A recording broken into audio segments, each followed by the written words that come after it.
Sir Harirama Jogayya గారు రీసెంట్గా ఒక లేఖ అయితే రాయడం జరిగింది జనసేన అధినేత పవన్ కళ్యాణ్ గారికి.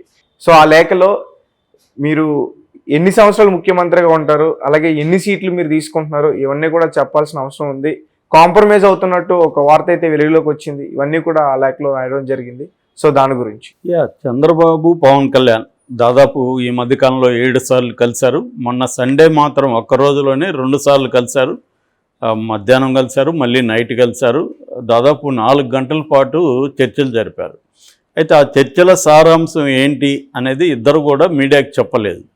అంటే దాన్ని బట్టి ఏంటంటే వాళ్ళిద్దరి మధ్య ఒక ఒప్పందం వచ్చినా కూడా ఇప్పుడు బయటికి ప్రకటించొద్దు అనుకున్నట్టుగా మనకు అర్థమవుతుంది. అయితే దీనికి సంబంధించి తెలుగుదేశానికి అనుకూల మీడియా లీకులు ఇచ్చింది. ఆ లీకుల్లో ఏం చెప్పిందంటే చంద్రబాబుని పవన్ కళ్యాణ్ 32 సీట్లు అడిగాడు. కానీ చంద్రబాబు పవన్ కళ్యాణ్ మధ్య 20 సీట్లకు సంబంధించి ఏకాభిప్రాయం కుదిరింది. ఇంకొక 5 ఇస్తాను అన్నాడు చంద్రబాబు. అయితే పవన్ కళ్యాణ్ ఫైనల్గా 27 అడిగారు. సో దాని మీద మళ్ళీ 8వ తేదీ కూర్చుందాం అనుకుంటున్నారు. సో 9వ తేదీ నుంచి పాలకొల్లులో సభతో ఇద్దరు జాయింట్గా సభలు పెట్టాలనే ప్లాన్ కూడా వచ్చారు అనేది తెలుగుదేశం రాసింది. అంటే క్లియర్గా ఇప్పటివరకు పవన్ కళ్యాణ్ మాటలు ఎలా ఉన్నాయంటే 3వ వంతు సీట్లు తీసుకుంటాము అని పవన్ కళ్యాణ్ అన్నాడు. కానీ నేను దీని మీద ఆల్రెడీ చర్చించాను. పవన్ కళ్యాణ్ తెలివిగా ఆ రోజు ఏమన్నాడు, అసెంబ్లీలో 3వ వంతు సీట్లు తీసుకుంటామని అనలేదు పవన్ కళ్యాణ్. లోకల్ బాడీస్లంతా కూడా 3వ వంతు సీట్లు తీసుకుంటా ఉన్నాడు. నిజానికి లోకల్ బాడీస్తో ఏం పని అంటే క్లియర్గా పవన్ కళ్యాణ్ డైవర్ట్ చేయడానికి ఆ మాట అన్నాడు అనేది అందరికీ అర్థమవుతుంది. పవన్ కళ్యాణ్ అదేంటంటే పాత సామెత ఉంది భారతంలో, అశ్వత్థామ అతః కుంజరహ అనేది తగ్గిపోతుంది. అశ్వత్థామ అతః అనేది బ్రైట్గా వినబడి కుంజరహ అనేది మెల్లగా అంటాడు ధర్మరాజు. ఎందుకు ద్రోణుడిని దెబ్బతీయాలంటే, ద్రోణుడు మహావీరుడు, ఆయన దెబ్బతీయాలంటే వాళ్ళ కొడుకు చనిపోయినాడని చెప్పాలి. అది ధర్మరాజు చెప్తేనే నమ్ముతాడు, ఇంక వేరే వాళ్ళు చెప్తే అబద్ధం అనుకుంటాడు. అయితే ధర్మరాజు ఏమో నేను అబద్ధం చెప్పనంటాడు. అప్పుడు కృష్ణుడు ఏం సలహా ఇస్తాడంటే, నువ్వు అబద్ధం చెప్పొద్దు, నిజమే చెప్పు, కానీ నేను చెప్పిన పద్ధతిలో చెప్పు అంటాడు. అదేంటంటే అశ్వత్థామ చనిపోయినాడని చెప్పాలి, కానీ అశ్వత్థామని ఏనుగు చనిపోయిందని చెప్తాడు. ఆ ఏనుగు అనే పదం లాస్ట్లో నొక్కేస్తాడు, ఆయనకి వినపడదు. అశ్వత్థామ చనిపోయాడనే వినపడుతుంది. అశ్వత్థామ అతః అంటే అశ్వత్థామ చనిపోయాడు, కుంజరహ అని మెల్లగా అంటాడు. కుంజరహ అంటే ఏనుగు చనిపోయింది. అదే పద్ధతిలో పవన్ కళ్యాణ్ నేను 3వ వంతు తీసుకుంటానని గాంభీర్యంగా చెప్పి 3వ వంతు ఎక్కడ తీసుకుంటాడు, అసెంబ్లీకి అని చెప్పలే, లోకల్ బాడీస్లో తీసుకుంటాడంట. లోకల్ బాడీస్ తెచ్చి ఇప్పుడు అతను ఎవరు అడిగారు? ఇప్పుడు జరిగేపోయి ఎన్నికలు ఏంటి, అతను మాట్లాడేది ఏంటి? జరిగేది లోక్సభకి అసెంబ్లీకి ఎన్నికలు. నువ్వెప్పుడు మున్సిపల్ ఎన్నికల్లోనే 3వ వంతు తీసుకుంటాను ఇప్పుడు ఎందుకు చెప్తున్నాడు? క్లియర్గా డైవర్ట్ చేయడానికి అతను ఆడిన డ్రామా అనేది అర్థమైపోతుంది. సో ఇప్పుడు ఇది లీక్ అయ్యేసరికి కాపు నాయకులు అందరిలో కూడా ఒక ఆగ్రహ జ్వాలలు పెళ్ళిబూకాయి. దానికి రిఫ్లెక్షనే ఈ కాపు సంక్షేమ సంఘం అధ్యక్షుడు అయిన హరిరామ జోగయ్య, చేగొండి హరిరామ జోగయ్య, గతంలో ఆయన మంత్రిగా కూడా పనిచేశాడు కాంగ్రెస్ గవర్నమెంట్లో. సో ఆయన ఇప్పుడు తీవ్రంగా దీన్ని ప్రశ్నిస్తూ ఒక సీరియస్గా లెటర్ రాశాడు. ఆ లెటర్లో పవన్ కళ్యాణ్ సంబోధిస్తూ లేదు, కానీ డైరెక్ట్గా పవన్ కళ్యాణ్ గురించే ఉంది లెటర్ అంతా కూడా. ఆయన ఏం చెప్తున్నాడంటే, ఇలాగ తెలుగుదేశం అనుకూల మీడియా లీకులు వదిలింది అంటే దీన్ని బట్టి మీరు కాంప్రమైజ్ అవుతున్నారని అర్థమైంది. 25కు కాంప్రమైజ్ అయ్యేటప్పుడు పొత్తులు ఎందుకు మనకి? ఇప్పటి వరకు రాష్ట్రంలో కాపులు కానీ లేకపోతే వేరే కులాల వాళ్ళు ఎవరు కూడా సీఎంలు కాలేదు. ఒకే ఒకసారి మాత్రమే అయ్యారు. మిగతా అంతా కూడా కమ్మ, రెడ్డి 7 ఆయన చెప్పిన దాని ప్రకారం 6% ఉన్న రెడ్లు, తర్వాత 4% ఉన్న కమ్మ, వీళ్ళిద్దరు మాత్రమే ఇప్పటి వరకు సీఎంలుగా అవుతున్నారు. సో మిగతా 80% ఉన్నోళ్ళు ఎప్పుడు అవ్వాలి. అందుకనే ఇప్పుడు కాపు సామాజిక వర్గం మీ వెంట నిలబడింది. సో దామాషా ప్రకారం మీరు సీట్లు తీసుకోండి, కనీసం అదే కనీసం ఒక 40 నుంచి 60 సీట్లన్నా తీసుకోండి. లేనప్పుడు కనీసం 2.5 సంవత్సరాలు పవన్ కళ్యాణ్ ముఖ్యమంత్రిగా ఉంటాడు అని చంద్రబాబు దగ్గర చెప్పించండి అని అతను చాలా ఘాటుగా అయితే లెటర్ రాశాడు. సో ఇప్పుడు ఇది వైరల్ అయింది. ఎందుకంటే ఇది ఆయన ఒక్కడే అభిప్రాయమే కాదు, చాలామంది కాపు నాయకులు కూడా, కాపు యువత కూడా. ఎందుకంటే పవన్ కళ్యాణ్ ఒక రకంగా మిస్గైడ్ చేస్తూ వచ్చాడు జనాల్ని. ముందు నుంచే ఓపెన్గా చెప్పుంటే పవన్ కళ్యాణ్ నిజానికి ప్రాక్టికల్గా ఉన్నాడు పొత్తుల విషయంలో. ఎందుకంటే పొత్తులు అనేవి జనాభా దామోషా ప్రకారం సీట్లు ఉండవు. రెండు పార్టీలు కలిసినప్పుడు ఏ పార్టీ బలం ఎంత అనేదాన్ని అదే నిర్ణయిస్తుంది. ఏ పార్టీకి ఎన్ని సీట్లు ఇవ్వాలనేది ఏది నిర్ణయిస్తుంది, ఏ పార్టీ బలం ఎంత అనేది నిర్ణయిస్తుంది. సో జనసేన బలం ఏంటి?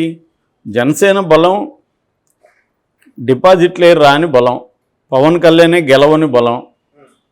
దాదాపు 18 లక్షలు వచ్చాయి వాళ్ళకి ఓట్లు పరంగా చూసుకున్నప్పుడు. పర్సంటేజ్ పరంగా ఒక 6% వచ్చింది. సో 6% వచ్చిన వ్యక్తి నాకు 60 సీట్లు కావాలని కోరితే 175లో ఎలా ఇస్తారు? ఎవడు ఇవ్వలేడు. అదే అన్యాయం కూడా. కాబట్టి పవన్ కళ్యాణ్ ప్రాక్టికల్గా ఆలోచిస్తున్నాడు. ఏంటంటే మన బలం లేదు కాబట్టి మనం 20-25 తీసుకుందాం అనేది పవన్ కళ్యాణ్కి ఉండే ఆలోచన. అంతవరకేమీ తప్పు లేదు. ఎందుకంటే నిజమైన బలం అదే పవన్ కళ్యాణ్ది, 20 సీట్లు బలమే.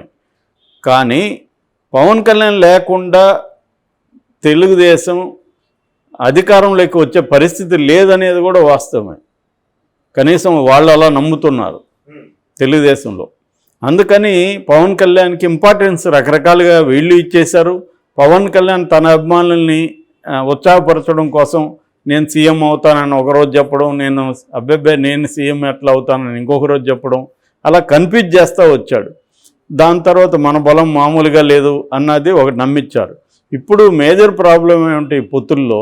చంద్రబాబుకేమో ఎక్కువ సీట్లు ఇవ్వలేడు ఆయన, పవన్ కళ్యాణ్ కూడా ఎక్కువ సీట్లు ఏమో అడగట్లేదు. 20, 25, 27 అన్నారంటే 30 లోపలే ఉంటాయి ఖచ్చితంగా.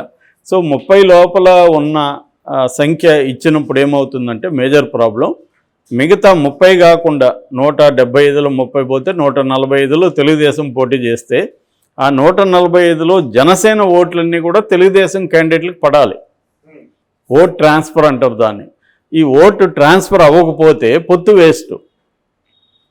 6% కోసం కాదు ఆయన వచ్చింది. 6% అనేది రాష్ట్ర వ్యాప్తంగా స్ప్రెడ్ అయి ఉంది కాబట్టి, ముఖ్యంగా ఉభయ గోదావరి జిల్లాల్లో, ఉత్తరాంధ్ర, విశాఖ ఈ ఏరియాల్లో పవన్ కళ్యాణ్ బలం ఉంది కాబట్టి ఆ ఏరియాలో కన్సల్టేట్ అయ్యి ఓట్లు, జనసేన ఓట్లు, తెలుగుదేశం ఓట్లు కలిస్తే జగన్ని ఓడించడం ఈజీ అనేది చంద్రబాబుకు ఉండే అవగాహన. అంటే ఇప్పుడు జనసేన పార్టీ ఏదైతే 30 నియోజకవర్గాల్లో పోటీ చేస్తుందో అక్కడ టీడీపీకి సంబంధించిన అభ్యర్థి ఉండరు. రైట్. సో మిగతా చోట్లంతా టీడీపీకి జనసేన ఓట్లు పడాలి. 30 వదిలేస్తే మిగతా 145 చోట్ల, అంటే బీజేపీ వస్తుందరా తెలియకుండా మనం వీళ్ళిద్దరే ఉంటారని మాట్లాడుకుంటున్నాము. సో 145 లేకపోతే 130 ఎన్నో వీళ్ళు పోటీ చేస్తారనుకో తెలుగుదేశం వాళ్ళు, అక్కడ జనసేన వాళ్ళు పోటీ చేయరు. కానీ జనసేన ఓట్లన్నీ టీడీపీ క్యాండిడేట్లకు పడాలంటే ఏంటి? మనకు న్యాయం జరిగింది, పవన్ కళ్యాణ్ మంచి ఇంపార్టెన్స్ ప్లేస్లోకి రాబోతాడు అని జనసేన నమ్మితే కదా వస్తాయి. జనసేనకుల అసంతృప్తి ఉన్నదనుకో, ఎందుకు మనం ఇతన్ని గెలిపించాలి, చంద్రబాబుని గెలిపించాలి అని అనుకోవచ్చు. ఇప్పుడు ఈయన అదే ప్రశ్న అడుగుతున్నాడు. వైసీపీని జగన్ ఇంటికి పంపించడం అంటే అర్థం చంద్రబాబుని తీసుకొచ్చి పెట్టడం కాదు. జగన్ ఇంటికి ఎందుకు పంపించాలి?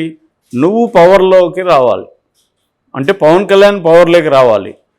పవర్ అంటే ఏమిటి? అబ్సల్యూట్ కాకపోయినా షేరింగ్ కావాలి, పవర్ షేరింగ్ కావాలి. ఆ పవర్ షేరింగ్ కావాలంటే సీట్లు, నెంబర్ ఆఫ్ సీట్లు ఎక్కువ తీసుకోవాలి. వచ్చేదే 20-25 వస్తే అందులో గెలిచేదో 10-12 గెలిస్తే ఏం డిమాండ్ చేస్తారు అనేది వీళ్ళు మాట్లాడుతుంది. కానీ పవన్ కళ్యాణ్కి ఉండే అండర్స్టాండింగ్ ఏంటంటే మనకి అంత పరిస్థితి లేదు, అన్ని సీట్లు ఇచ్చే ఏ పార్టీ కూడా మనకు అంత ఇవ్వదు. మనకి టార్గెట్ వచ్చి జగన్ ఓడించడం. జగన్ ఓడించాలనుకుంటే చంద్రబాబుతో కలవక తప్పదు. రెండోది, జనసేన ఇండిపెండెంట్కి పోటీ చేస్తే మళ్ళీ నేను గెలుస్తానో కూడా లేదో తెలియదు. అదే చంద్రబాబుతో ఉంటే కనీసం ఒక 10 మంది ఎమ్మెల్యేలతో నేను కూడా అసెంబ్లీలకు అడుగు పెట్టచ్చు అనేది పవన్ కళ్యాణ్కు ఉండే ప్రాక్టికల్గా ఉండే టార్గెట్. అది రియలిస్టిక్గా ఉంది, ప్రాక్టికల్గా ఉంది. కానీ పవన్ కళ్యాణ్ ఎక్కడ తప్పు చేస్తున్నాడంటే ఈ విషయాన్ని ఓపెన్గా అందరికి ముందే చెప్పి అర్థం చేయించట్లే. వాళ్ళని ఏమార్చడానికి ట్రై చేస్తున్నాడు, క్యాడర్ని నాయకుల్ని డైవర్ట్ చేయడానికి ట్రై చేస్తున్నాడు. అక్కడ ఈ ఎక్స్పెక్టేషన్స్ వస్తున్నాయి. అదేదో ముందు నుంచే ఎక్స్పెక్టేషన్ రాకుండా చేయకుండా చేస్తున్నాడు. అందువల్లనే వీళ్ళు ఇప్పుడు ఆయన్ని ప్రశ్నిస్తున్నారు. ఇది ఇంకా అనౌన్స్ అయినాక ఇంకా గందరగోళానికి తెర లేపాల్సి వస్తుంది.